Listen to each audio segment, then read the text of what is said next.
Essa questão diz o seguinte: o gráfico x de t abaixo representa três partículas, A, B e C, de massas diferentes, que têm suas posições descritas com o transcorrer do tempo. Aí vocês podem ver o gráfico.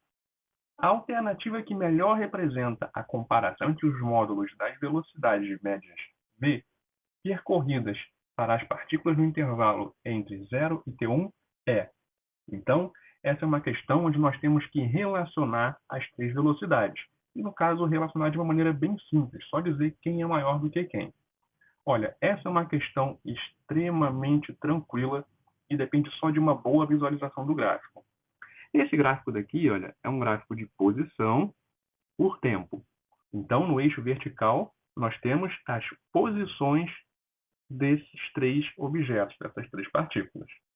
Legal. Como que nós calculamos a velocidade média? É só você lembrar do seguinte: a velocidade média é igual ao deslocamento dividido pelo tempo que esse deslocamento levou para acontecer. Certo? Vamos lá. Olha só. Repara bem. As três partículas começam na posição x igual a zero. Beleza? E as três partículas terminam na posição x igual a x1. Se você tem dificuldade com essas letras, vamos dizer, por exemplo, que o x1 é igual a 100 metros, só para termos um número.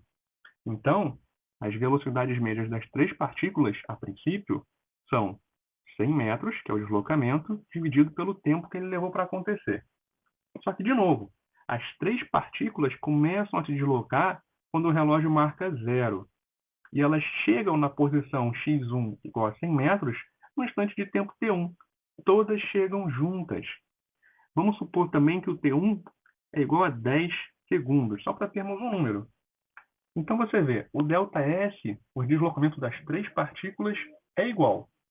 E as três levaram o mesmo tempo para chegar lá.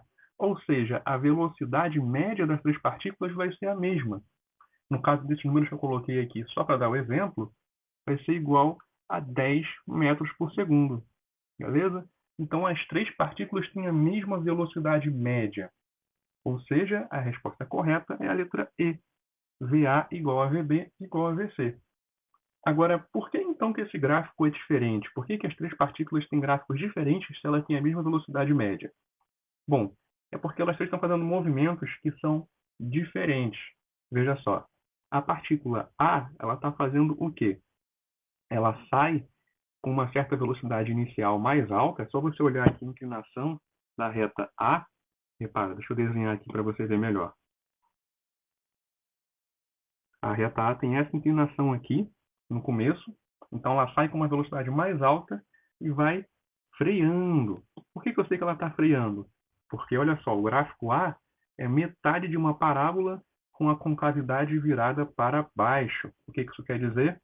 Quer dizer que na minha equação horária para essa partícula, a aceleração vai ser negativa.